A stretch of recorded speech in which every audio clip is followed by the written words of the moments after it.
Bismillahirrahmanirrahim. Assalamualaikum warahmatullahi wabarakatuh. Waalaikumsalam warahmatullahi wabarakatuh. Alhamdulillah, syukurullah, wala hawla wala quwwata illa billah. Wassalatu wassalamu ala Rasulillah sayyidina Muhammadin wa ala alihi wa sahbihi amma ba'd. Kita langsung saja yang terhormat Bapak Kepala Kecamatan Jolokota dan juga Kecamatan Pastin dari masih ada di luar juga. Serta bapak-bapak dan ibu Al-Farum dan teman-teman para ASN dan PNS yang kami hormati.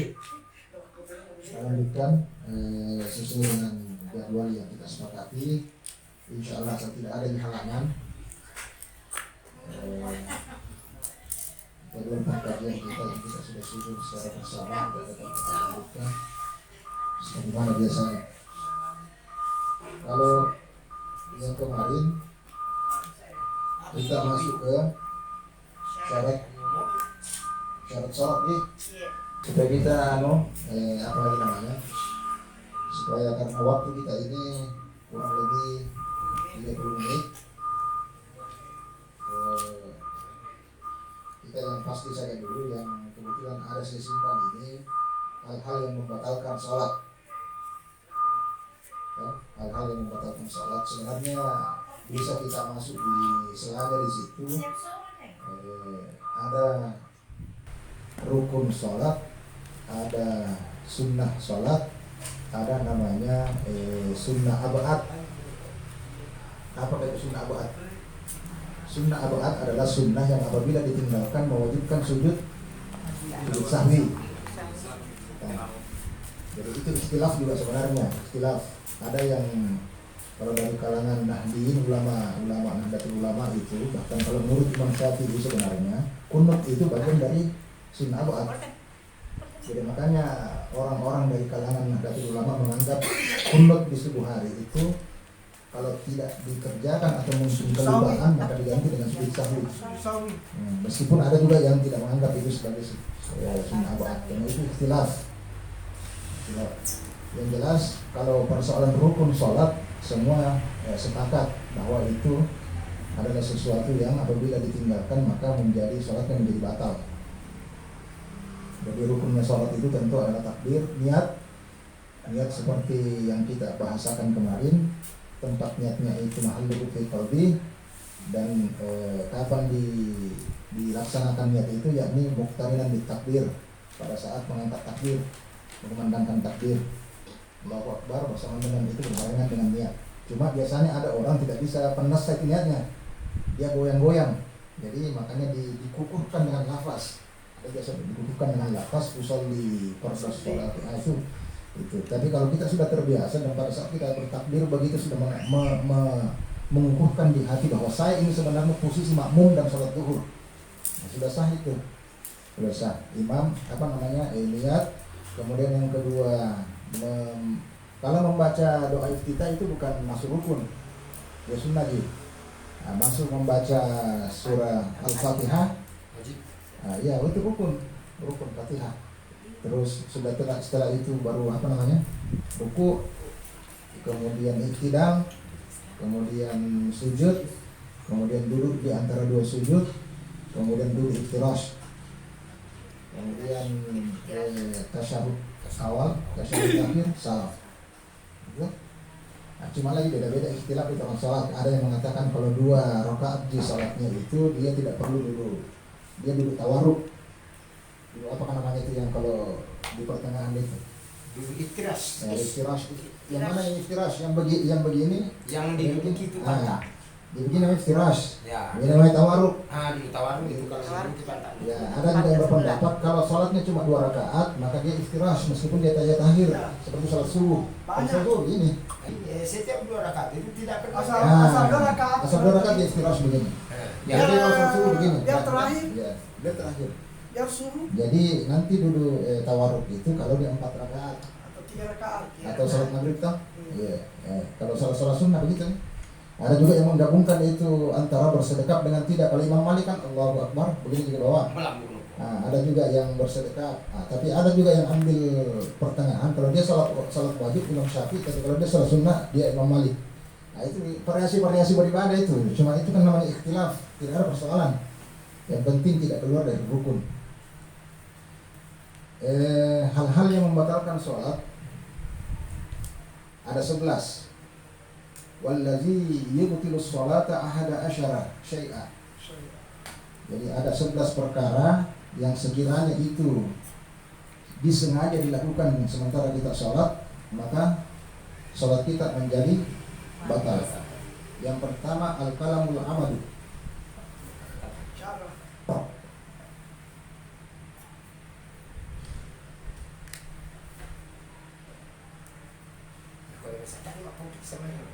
Aku mana minta maaf pun merasa.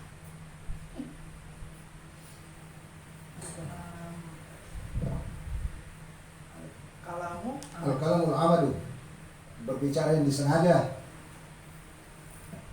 Tentu yang dimaksud berbicara di sini adalah pembicaraan yang berhubungan dengan dunia. Kalau zikir enggak ji, atau membaca ayat Al-Quran kan berbicara juga itu. Cuma mengaji istilahnya mengeluarkan berbicara ya takallam, tetapi yang dibicarakan adalah perkara-perkara bukan urusan dunia. Kalau bercakap-cakap dalam urusan dunia seperti yang disampaikan Pak Ustadz tadi, dia maksudnya bagus, menegur. Sholat berjamaah dia menegur, enggak boleh orang bicara itu kalau sholat. Di sebelahnya lagi bilang begitu, bilang saya enggak berbicara juga saya. Di sebelahnya lagi bilang saya juga. Nah, kita udah tahu imam aku mana tak mau tahu. Al-kalamul amadu, jadi berbicara yang disengaja dan betul-betul tidak ada manfaat. Nah kata Fadil gitu kayak ikut-ikut tuh. Ya, itulah sebabnya kenapa pada saat kita mendengarkan khutbah di hari Jumat, maka tidak boleh sama sekali yang mendengarkan khutbah itu bercakap-cakap, berkata-kata, meskipun dia cuma menegur anak kecil. Kalau HP dibaca? Pokoknya sebenarnya itu kalau menurut hadis itu harus tekun mendengarkan apa yang disampaikan oleh khatib. Jadi sebenarnya kalau sudah membaca HP itu berpaling lagi dia punya pikiran, tidak lagi konsentrasi mendengar imam. Karena ada yang mengatakan sebenarnya 2 khutbah itu mengganti 2 rakaatnya zuhur. Sehingga jangankan berbicara, menegur saja, dong rakaat itu sudah tidak boleh. Jadi satu saja yang berhak bicara pada saat Jumat, hanya khatib. Dan kalau perlu khatibnya menegur, mohon maaf, tolong anak-anak pada diam, pada ribut. Jadi salah itu kalau sementara khatib berbicara, ada juga yang menegur, tidak boleh. Itu sudah tidak boleh, cuma karena kebiasaan tidak bisa.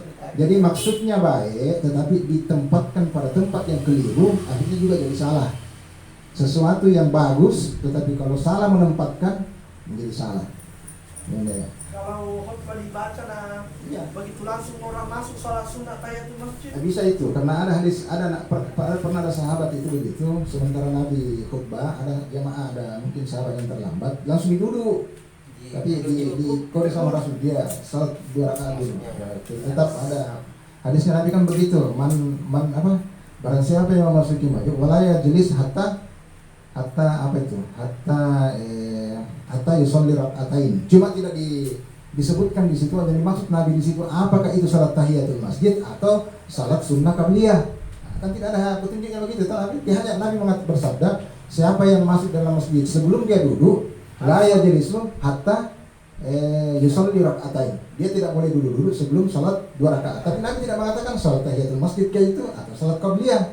Sehingga ada ulama yang mengatakan menggabungkan niat antara tahiyatul masjid dengan salat qabliyah itu boleh. Jadi dia niat misalnya mapego nih. Lagi 2 menit itu time itu, timernya. Nah, dia niat qabliyah sekaligus ikut tahiyatul masjidnya. Jadi satu niat dalam 2 pelaksanaan menggabung. Seperti kalau orang tawaf ifadah sekaligus masuk sebagai tawaf umrah. Nah, jadi bagi haji tamattu. Nah, itu namanya muqtarinan niat, menggabung niat. Seperti salat tapi yang dimaksud menggabung di sini kalau ketentuannya tidak ada dari Nabi kan tidak kita bisa dari situ apakah dia salat tahiyatul masjid atau bukan. Tapi kalau menasab bahwa dia salat itu enggak bisa. Sama dengan orang bilang bagaimana kalau saya gabung puasa Syawal sekaligus puasa sunnah habis kan? Ya toh? Nah, itu ada mengatakan tidak bisa seperti itu. Kecuali kalau ayyamul bid. Ayyamul bid itu puasa 12, 13, 14, 15 tiap bulan. Naiknya purnama toh? gabung dengan kebetulan pas di situ hari Kamis, maka digabung dengan puasa sunnah Kamis. Nah, itu memang hati-hati persoalan seperti itu. Jadi termasuk mengkadak salat. Misalnya terlambat mau salat sunnah subuh, datang ke masjid sudah takbirnya orang mau ke salat sunnah, tinggalkan ke jamaah. Akhirnya terpaksa salat ikut jamaah salat sunnah, salat fardu subuh. Setelah itu ada nanti bisa dikadak salat sunnahnya. Bisa ba'da subuh, cuma persoalannya istilahnya Ustaz Abdul Somad, jangan coba-coba sudah salat subuh, salat sunat qabliyah di situ, nanti dia bilang orang ini aliran apa lagi? Padahal maksud kita adalah mengkadak salat sunnahnya tadi itu. Makanya lebih bagus itu sebenarnya setelah terbit matahari. Setelah terbit matahari dikadak. Itu yang pertama, al-kalamul amadu. Ya, berbicara yang sengaja. Ya, cakap-cakap sudah jelas itu. Yang kedua adalah wal amalul katsiru.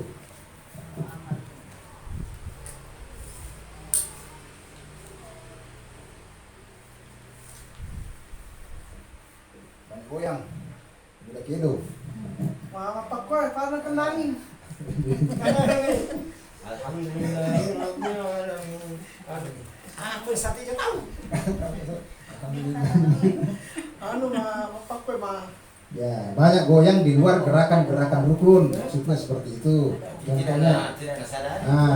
kalau tidak sadari tidak apa-apa. goyang tersadar Pak. Ya, jadi misalnya kalau ketika kita melihat ada orang tasyahud terus tasyahud begini-begini tangannya, itu bukan tidak termasuk itu karena ini ada memang yang mengatakan bahwa boleh. Tapi yang dimaksud al-amalul katsir adalah gerakan-gerakan di luar syarat dan rukun salat. Termasuk misalnya gerakan menggaruk-garuk kalau memang itu tidak disengaja, dan sudah ada yang mengatakan juga ditoleransi kalau tidak lebih dari 3 kali sepanjang itu memang betul-betul darurat dan sangat dibutuhkan. Misalnya tiba-tiba terus gatal, kan kasih juga dulu tiba-tiba terus begini. Kasih begini kakinya. Gatal. Ya. Karena sebenarnya kenapa sehingga dilarang seperti itu? Itu sebenarnya dikhawatirkan mengganggu konsentrasinya dia pada saat dia melaksanakan sholat. Itu tadinya khusyuk lagi. Yang ketiga adalah al-mutawali. Jadi al-amalul katsirul mutawali. Banyak melakukan gerakan dan berturut-turut. Yang berturut-turut. Ya, jadi dia melakukan banyak gerakan-gerakan yang tidak dipersyaratkan dalam sholat dan itu berturut-turut. Ini batal.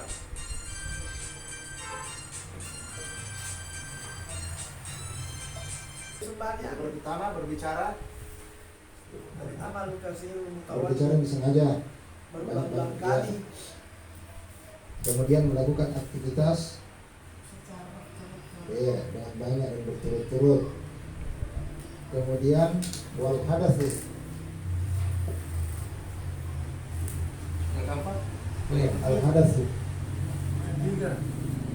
Sebenarnya sama gini di atas. Al hadas itu artinya bercakap-cakap. Di atas ini banyak ngomong, banyak gerakan. Akhirnya bercakap-cakap ini al hadas. Sama di atas itu, berbicara yang disengaja, kemudian banyak gerakan yang berturut-turut, kemudian al-hadas itu ya ngobrol. Hadas itu bahasa kita ngobrol. Muhadas atau ngobrol. Jadi ada memang orang sholat ngobrol, Bercakap-cakap. Kemudian yang keempat al-hudusu, berhadas. Iya, tiba-tiba sholat tanpa disengaja mengeluarkan sesuatu yang bisa mengganggu teman di sebelah, entah dia mengeluarkan suara atau tidak, ya toh. Ya. Bisa saja dia mengeluarkan suara atau tidak, yang jelas terjadi gangguan. Nah, itu dulu berhadas tiba-tiba berhadas kan? Berhadas. Nah, kemudian yang keempat, kemudian yang kelima an-najasah. Sudah melihat dihapus pembatasnya. Najis.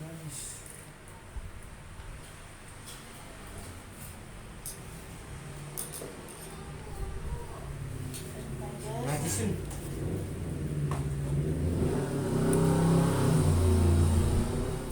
Sebenarnya ini bahan penyuluhan. An-najasah terkena najis, dan najis itu gairul maf'uh. najis yang tidak dimaafkan. Kalau najisnya maf'u boleh, tiba-tiba sementara sholat jatuh kotoran cicak. Dan kotoran cicak misalnya sebenarnya itu kotorannya cicak itu bukan dari cicaknya, mungkin sudah lama di atas kena angin jatuh kering sempat dikasih goyang begini hilang, jadi maafkan atau ditiup hilang. Tapi kalau dia basah, itu enggak dari rumah fu itu batal ya. Kecuali kalau sementara kita sholat dan tidak ketahuan, nanti selesai assalamualaikum warahmatullahi wabarakatuh, selesai ada cicak di sini, itu kan tidak perlu diulangi. Ya darah nyamuk itu semua itu adalah najis maf'u yang dimaafkan. Najis yang dimaafkan. Ada juga najis yang seperti kotoran yang kering, sudah lama di atas apa itu dimaafkan. Kalau yang masih basah itu karena masih mengandung air, dia masih bisa dicuci. Kan kita sudah belajar masalah tahara kemarin. Yang ke-6 betul. Nah, intisyaful aurat.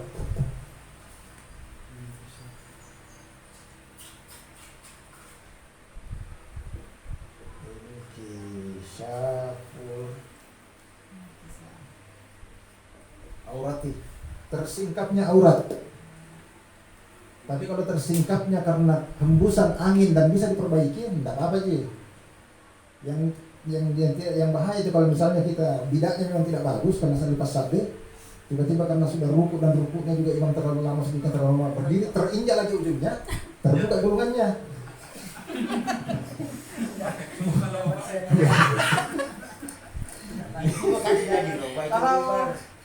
Kalau itu biasa kelihatan di bawah, kelihatan di atas. Perempuan yang kadang-kadang kelihatan rambutnya di depan pakaian. Iya.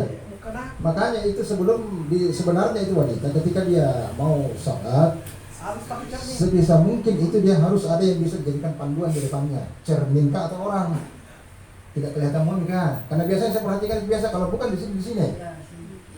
Ya, nah itu auratnya itu. Dan itu kaki juga yang paling kaki.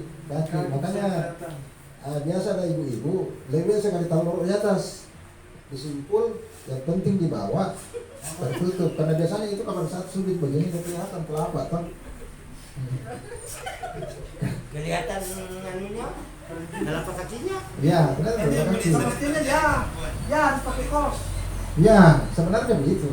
Sebenarnya cuma bagi laki-laki sebisa mungkin jangan pakai kaos. Ya, kalau laki. Karena mesti tersingkap itu mata kaki. Kaki. Ya, mata kaki.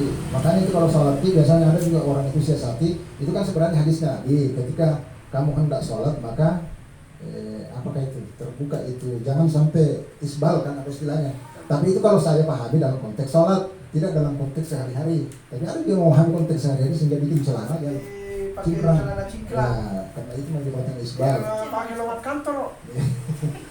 Makanya ada orang itu karena dia pahami dalam konteks sholat dia gulung. Pada saat sembahyang dia gulung 2 kali begini supaya kelihatan. Tapi kalau wanita semua kecuali wajahnya kalau saya, bahkan telapak tangan pun tertutup. Kalau kita pakai mazhab Imam Syafi'i lebih tertongkok semuanya.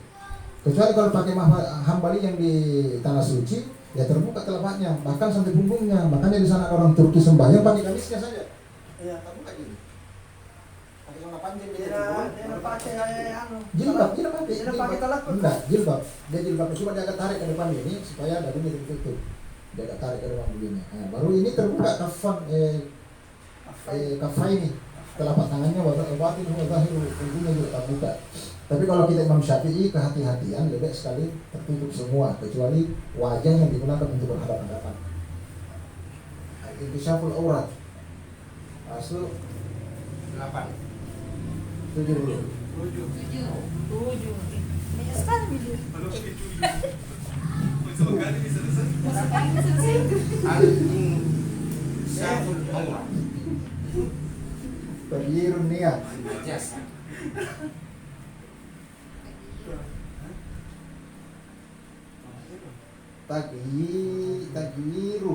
Taghyirun niat. Niatin. Berubah niat.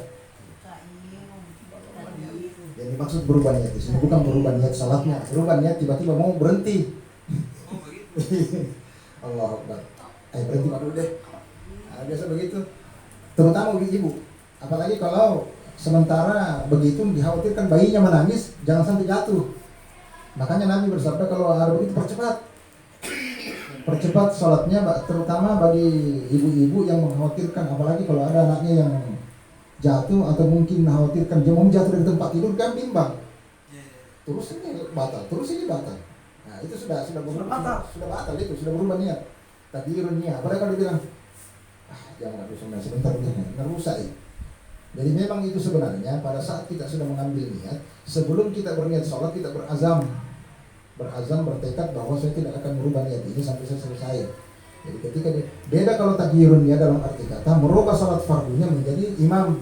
Contoh pada saat kita sholat sunat, sholat fardu zuhur, adaan, tiba-tiba datang dari belakang menepuk, itu, nah, ini takbirunnya merubah niat menjadi imam. Aku menepuk. Ada pertanyaan dari takbirun niat Pak Haji. Ada teman itu longgar sekali pembuangannya. Iya. Los nih dia nakal karena Kadang sementara salat langsung ada kayak misalnya ingin buang air. Apakah ini juga termasuk dari ada keraguan, apakah saya berhenti salat atau saya teruskan atau saya buang air dulu? Apakah ada di situ masuk dalam kategori itu? Yang penting dia sudah merubah niatnya berubah full untuk berhenti, itu sudah batal nih. Teman kade. Iya. Dia niatin.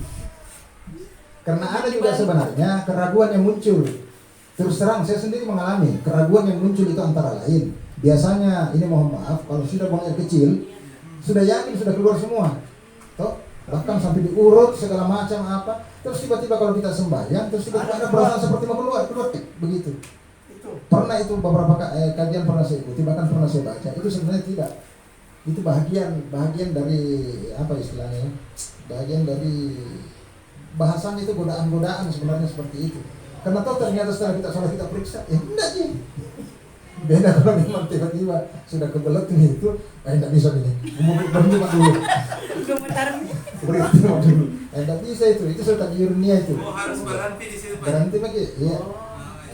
Kecuali kalau berubah niat, maksudnya jadi imam menjadi. Sebenarnya itu kalau ada yang begitu kan sebenarnya isyaratnya bukan menepuk. Sebenarnya isyaratnya ditakbir. Jadi kalau ada orang mau ikut di belakang dia hanya sebenarnya harus bertakbir. Allahu Akbar, ada makmum itu. Bagaimana keputusannya di depan? Keputusannya dia mundur 3 langkah, karena kan kalau jamaah itu kan sejajar. Laki-laki dengan laki-laki, kalau dia posisinya cuma berdua. Apakah ini imam yang mundur ke belakang mensejajarkan diri, atau ini yang langsung ambil posisi di samping makmumnya? Itu namanya berjamaah. Karena konteks jamak dalam ibadah dengan jamak dalam bilangan itu beda. Kalau jamak dalam bilangan itu nanti lebih dari 2, baru dikatakan jamak. Tapi kalau konteks berjamaah yang penting sudah lebih dari 1 jamak namanya berjamaah. Atau lagi berapa itu? lagi satu. Lagi 1 lah. Ya kata fusi saya 5 mana liwaan telur. Ini. Jawab kita mantap tadi.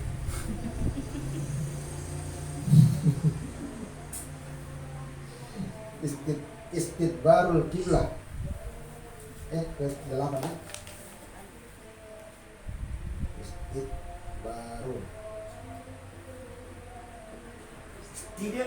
Istidbarul kiblah. Membelakangi kiblat. Wah ini melanggar. Sudah melanggar protokol. Seperti kunang. Satu saja yang pernah lakukan ini hanya Rasulullah, kena perintahnya langsung turun. Jadi posisinya itu Ka'bah dengan Baitul Maqdis itu bertolak belakang. Baitul Maqdis di sebelah sini, Ka'bah di sebelah sini. Nah, di sini Madinah toh. Jadi ketika kita di Madinah menghadap Ka'bah itu menghadap ke selatan, Baitul Maqdis menghadap utara. Jadi posisinya Rasulullah dan mengatakan sementara salat zuhur, ada mengatakan salat asar, turun itu. Awal di wajah syatran masjidnya. Nabi langsung putar 480 derajat Itu iya. masjid Kiblatain. Kiblatain. Kalau jamaah haji di sana kiblatain. Satu kiblatnya di depan, satu kiblatnya di belakang. Nah inilah ada salah satu juga dalam kitab perjanjian lama kan atau perjanjian baru kan disebutkan bahwa akan diutus terakhir nanti Nabi yang menghadap 2 kiblat. Oh, maksudnya Nabi Muhammad sallallahu alaihi wasallam. Istidraj. Jadi kalau bagi yang mana itu Baitul Maqdis, Iya, lihat sampai berarti dari timur, di sana itu kemulahan itu. Di sana sini Ka'bah di sana. Kemudian arah kiblat berubah. kalau melenceng gara-gara tidak diukur pi, itu tidak jadi masalah, itu sebenarnya tidak ditahu. Mana sekarang baju istighfar kiblat.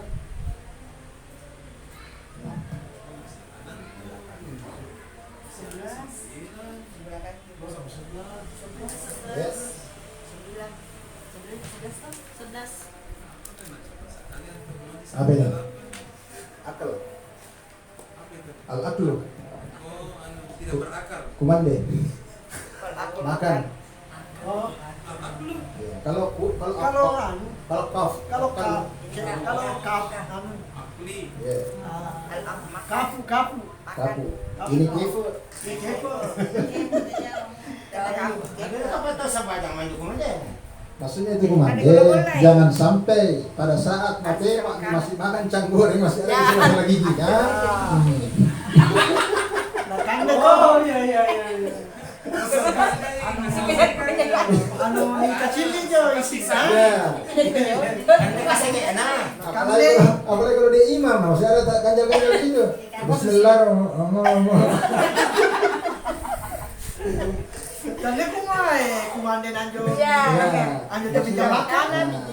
Itulah sebabnya mungkin salah satu hikmahnya kenapa Nabi menyuruh kita bersiwak setelah salat. Atau laula asyukka ala ummati la amartu bersiwak inda kulli salat. Mungkin salah satu sebabnya di situ. Tidak memberatkan, tidak bikin tidak merepotkan.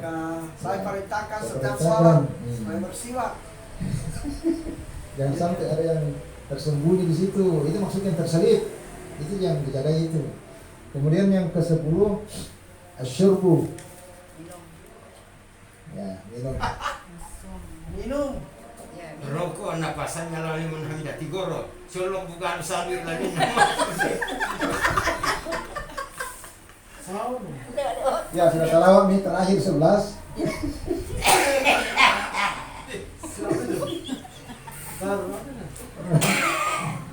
Al-kahkahatur al-kahkah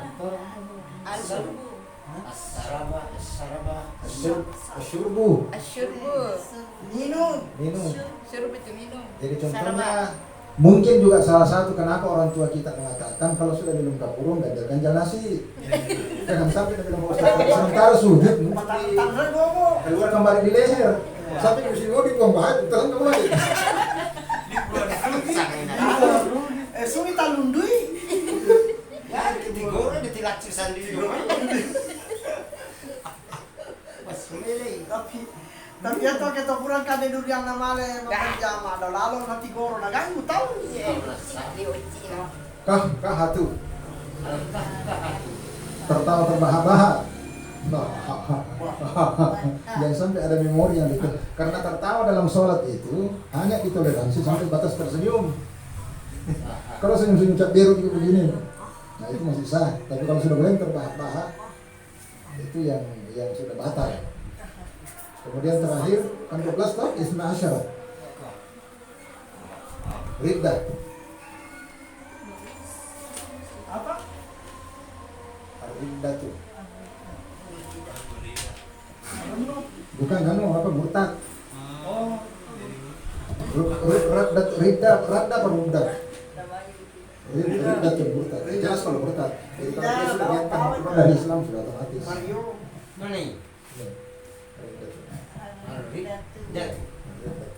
Jadi yang dimaksud di sini murtad.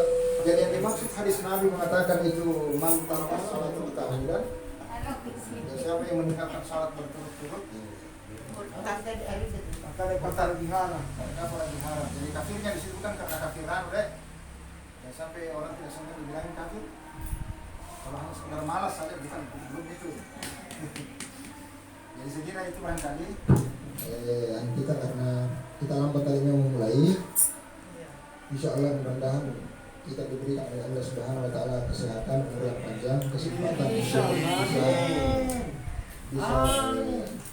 bertemu kembali pada kesempatan yang akan datang. Demikian lebih kurangnya mohon dimaafkan. Kita bersama-sama mengikuti pertemuan ini dengan membaca baca doa kafaratul majelis.